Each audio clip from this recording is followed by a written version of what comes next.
কালীঘাটে মমতা বন্দ্যোপাধ্যায় অভিষেক বন্দ্যোপাধ্যায় বৈঠক আজ দুপুরে প্রায় 1.5 ঘন্টারও বেশি আলোচনা হয়েছে দুজনে। আরো জানবো, সঙ্গে রয়েছেন আমাদের প্রতিনিধি সোমরাজ বন্দ্যোপাধ্যায়। সোমরাজ, বৈঠকে কি কি বিষয় আলোচনা হয়েছে, কি জানা যাচ্ছে? দেখো, যেটা সূত্র মারফত জানা যাচ্ছে, আজ দুপুরে কালীঘাটের বাড়িতে মুখ্যমন্ত্রী মমতা বন্দ্যোপাধ্যায় এবং তৃণমূল কংগ্রেসের সর্বভারতীয় সাধারণ সম্পাদক অভিষেক বন্দ্যোপাধ্যায়ের বৈঠক হয়। নবান্ন থেকে আজ মুখ্যমন্ত্রী মমতা বন্দ্যোপাধ্যায় বেরিয়ে যান দুপুর 2:45 নাগাদ এবং তারপরই কালীঘাটের বাড়িতে পৌঁছে তৃণমূল কংগ্রেসের সর্বভারতীয় সাধারণ সম্পাদক অভিষেক বন্দ্যোপাধ্যায়ের সঙ্গে বৈঠক শুরু করেন। যেটা এখনো পর্যন্ত সূত্র মারফত জানা যাচ্ছে, প্রথমত বিধানসভা ভোটের তৃণমূল কংগ্রেসের প্রার্থী তালিকা নিয়ে প্রাথমিকভাবে আলোচনা হয়েছে। দ্বিতীয়ত, দোলযাত্রাকে উপলক্ষ করে তৃণমূল কংগ্রেসের তরফে বেশ কিছু জনসংযোগমূলক কর্মসূচি নেওয়া হতে পারে, তাকে কেন্দ্র করেও বেশ কিছু গুরুত্বপূর্ণ আলোচনা হয়েছে। তৃতীয়ত, পশ্চিমবঙ্গের রাজ্যসভার যে কয়েকটি আসনের ভোট হবে, সেই কয়েকটি আসনে তৃণমূল কংগ্রেসের কারা প্রার্থী হবেন তা নিয়েও মূলত আলোচনা হয়েছে বলে সূত্র মারফত জানা যাচ্ছে। কালীঘাটের বাড়িতে আজ দুপুর 3টের পর এই বৈঠক হয় মমতা বন্দ্যোপাধ্যায় এবং অভিষেক বন্দ্যোপাধ্যায় বলে সূত্র মারফত জানা যাচ্ছে, এবং সেই বৈঠকেই এই বিষয়গুলো নিয়ে আলোচনা হয়েছে। প্রাথমিকভাবে বিধানসভা ভোটে তৃণমূল কংগ্রেসের প্রার্থী তালিকা নিয়েই এই আলোচনা হয়েছে বলে সূত্র মারফত এখনো পর্যন্ত জানা যাচ্ছে। দুপুর 3টের পর এই বৈঠক শুরু হয়। ধন্যবাদ সোমরাজ।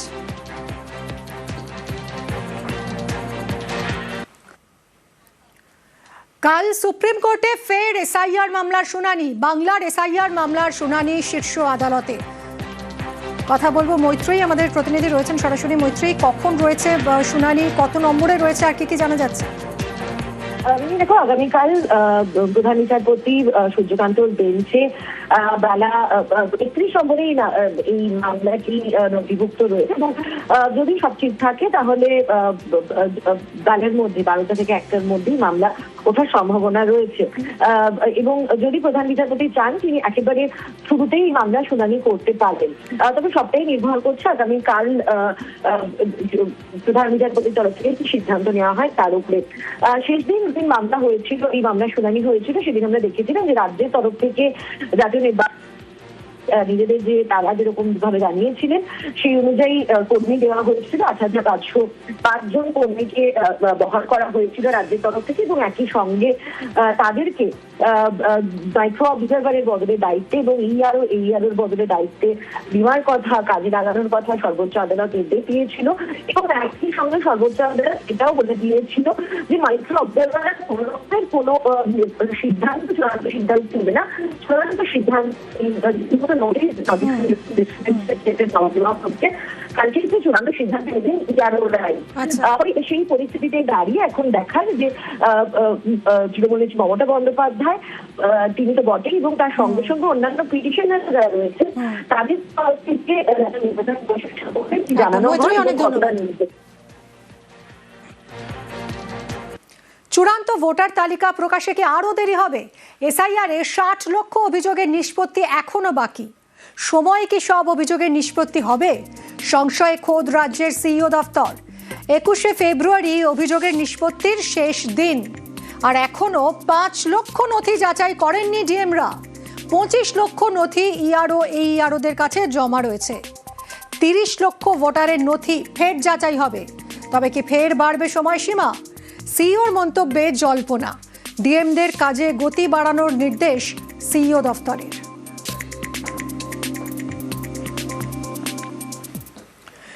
শ্রীরামকৃষ্ণ দেবের জন্মতিথিতে শ্রদ্ধার্ঘ্য প্রধানমন্ত্রীর। এক্সপোস্টে শ্রীরামকৃষ্ণকে স্বামী বলে উল্লেখ। পাল্টা এক্সপোস্টে সরব মমতা বন্দ্যোপাধ্যায়।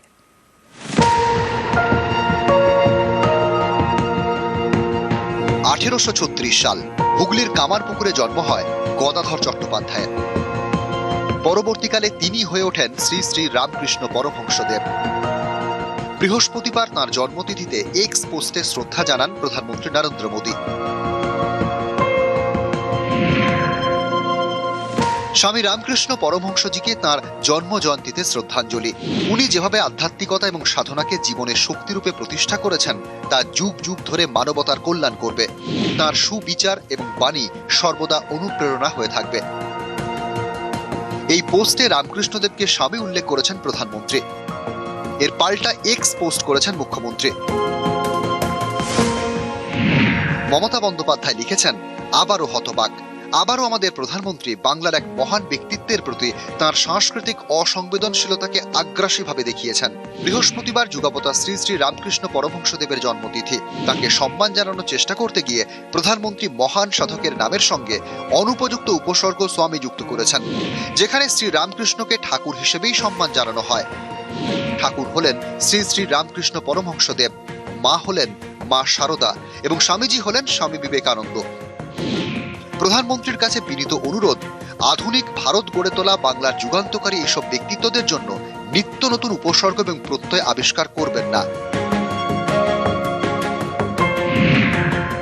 নিউজ 18 বাংলা।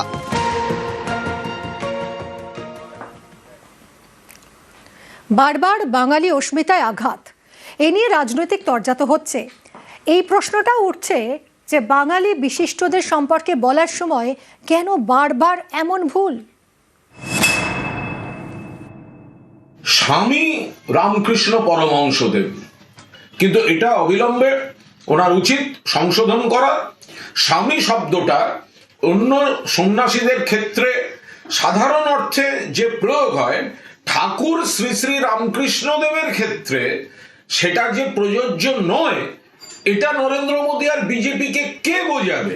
আমি কোনো অশ্রদ্ধার নাকি শব্দ না। গতবার মাননীয় প্রধানমন্ত্রীর টুইটে এই শব্দই ছিল। হিন্দি ভাষী লোকেরা বা উত্তর ভারতের লোকেরা সন্ন্যাসীদেরকে স্বামী বলেন। বাংলা ভাষা और साहित्य बहुत ही समृद्ध है। টার্গেট 26, বাংলা জিততে বাংলার মন জিততেই হবে। তৃণমূল বিজেপি দুই দল বাংলা অস্মিতায় শান দিতে মরিয়া। এরই মাঝে একের পর এক বিতর্ক। বারবার বাঙালি অস্মিতায় আঘাতের অভিযোগ। বৃহস্পতিবার এক্সে পোস্ট করেন প্রধানমন্ত্রী। শ্রীরামকৃষ্ণ দেবের জন্মতিথিতে শ্রদ্ধা জানান। এই পোস্টেই শ্রীরামকৃষ্ণের নামের আগে স্বামী উল্লেখ করেছেন প্রধানমন্ত্রী।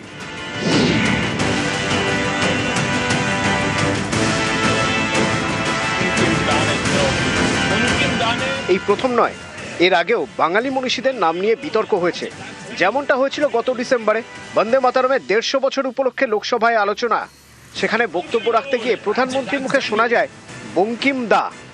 बंगाल का विभाजन तो हुआ, लेकिन एक बहुत बड़ा स्वदेशी आंदोलन खड़ा हुआ और तब वंदे मातरम हर तरफ गूंज रहा था। अंग्रेज समझ गए थे कि बंगाल की धरती से निकला बंकिम दा का ये भाव सूत्र।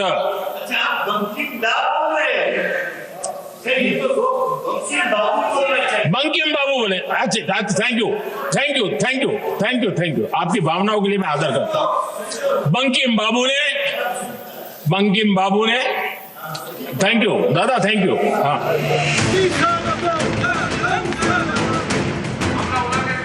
গত জানুয়ারিতে পশ্চিমবঙ্গে আসেন বিজেপির সর্বভারতীয় সভাপতি নীতিন নবীন। রবীন্দ্রনাথ ঠাকুরের নোবেল পুরস্কার নিয়ে মন্তব্য করে বিতর্কে জড়ান। मैं कह सकता हूं, जिस कवि गुरु ने इस राज्य को ही नहीं पूरे देश को शिक्षा की नई पद्धति दी, जिसके लिए नोबेल शांति पुरस्कार दिया गया, वैसे आज रविंद्रनाथ ठाकुर जी को भी स्मरण कर रहा हूं।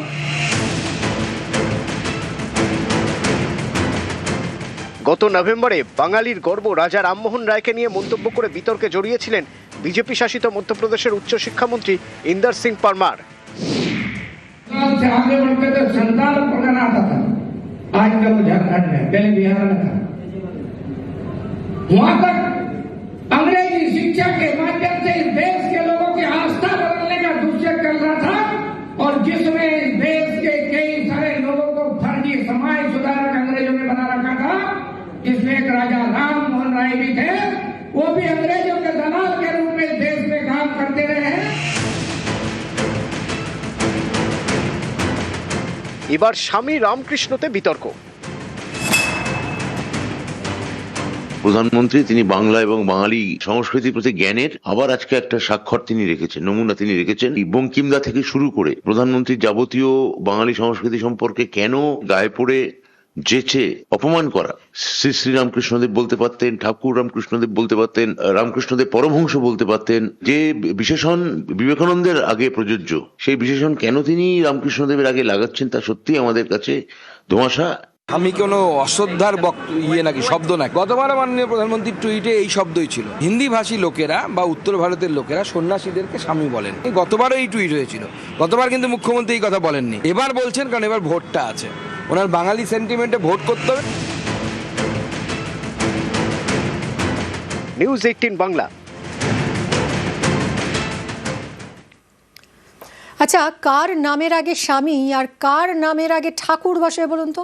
এ নিয়ে কি কোনো নিয়ম আছে? কি বলছেন বিশেষজ্ঞরা?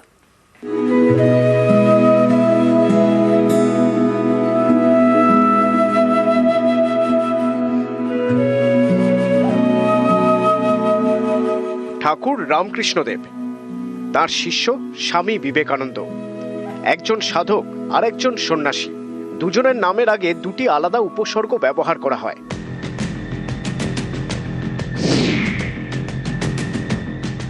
বৃহস্পতিবার শ্রীরামকৃষ্ণের নামের আগে স্বামী উল্লেখ করে এক্সে পোস্ট করেন প্রধানমন্ত্রী, জানিয়ে শোরগোল। ঠাকুর এবং স্বামী দুটি আলাদা শব্দ, দুইয়ের অর্থ কাছাকাছি কিন্তু ব্যবহার অন্যরকম। স্বামী কথার একটি অর্থ হলো প্রভু, যিনি স্বাধীন চেতা, যাকে সর্বোচ্চ শ্রদ্ধা জানানো যায়, যেমন স্বামী বিবেকানন্দ। স্বামী কথাটার মানে হচ্ছে প্রভু।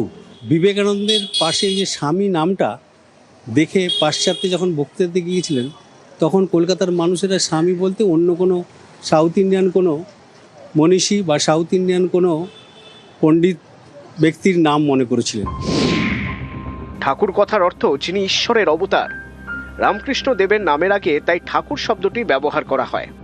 আমরা ঠাকুর বলতে অভ্যস্ত, অবতার বলতে অভ্যস্ত, অবতার বরিষ্ঠ বলতে অভ্যস্ত। শ্রীরামকৃষ্ণ অনেক আখ্যায়িত করেন। সেক্ষেত্রে হয়তো সে যে শব্দটি ব্যবহার করা উচিত ছিল, ঠাকুর শ্রীরামকৃষ্ণ, দেব মানব শ্রীরামকৃষ্ণ, অবতার শ্রীরামকৃষ্ণ, এই রকম শব্দগুলি তিনি হয়তো ব্যবহার করতে পারেন।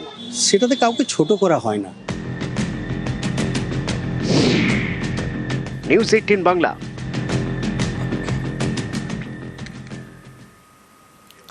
মৃত ব্যক্তির হাড় নিয়ে রোগীর পায়ে প্রতিস্থাপন। আরজিকর হাসপাতালে বিরল অস্ত্রোপচারের সাফল্য।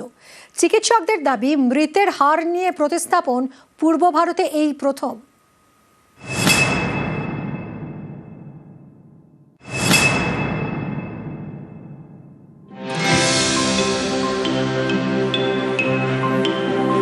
অপারেশন হয়েছে বুধবার। এর জন্য হাড় প্রতিস্থাপন করতে হয়েছে। মৃত ব্যক্তির পায়ের হাড় নিয়ে প্রতিস্থাপন করা হয়েছে রিয়াজ উদ্দিন মণ্ডলের বাঁ পায়ে। আরজি করে বিরল অস্ত্রোপচারে সাফল্য।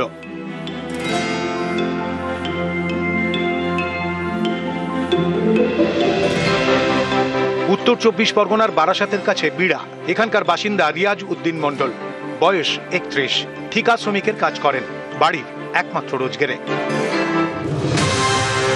2023-এ লরির ধাক্কা, রিয়াজউদ্দিনের বাঁ পায়ে গুরুতর আঘাত লাগে।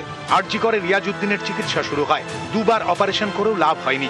একটা সময় বাঁ পা বাদ দেওয়ার মতো পরিস্থিতি তৈরি হয়। সেই সময় চেন্নাই থেকে এক মৃত ব্যক্তির পায়ের হাড় আনা হয়। এর জন্য স্বাস্থ্য দফতরের খরচ হয় 2.5 লক্ষ টাকা। বুধবার সেই হাড় প্রতিস্থাপন করা হয় রিয়াজউদ্দিনের পায়ে। আশাই তো আমার ছিল না যে এটা ঠিক হবে। তারপরে স্যারেরা বললো যে এটা করলে ঠিক হয়ে যাবে। তারপর শুনেও খুব খুশি পেলাম। আর সার্জারি করার পরেও এখন মোটামুটি ঠিকই আছি, সেরকম কোনো প্রবলেম নেই। আর আগের মতো আমি ঠিক হয়ে যাবো, স্বাভাবিক চলতে ফেলতে পারবো। আরজি করে চিকিৎসকদের দাবি, মৃত ব্যক্তির হাড় নিয়ে প্রতিস্থাপন পূর্ব ভারতে এই প্রথম। অপারেশনটা হলো সেটা খুবই সাকসেসফুল অপারেশন, রেয়ার অপারেশন। বিরাট একটা বোন ডিফেক্ট যেটা অ্যালোগ্রাফ হিসেবে প্রকিউর করে ওখানে লাগানো হলো। এটা অ্যালোগ্রাফটা প্রকিউর করা খুবই costly affair. Cost wise allograph procure করতে মোটামুটি ধরুন 2.4 লাখ।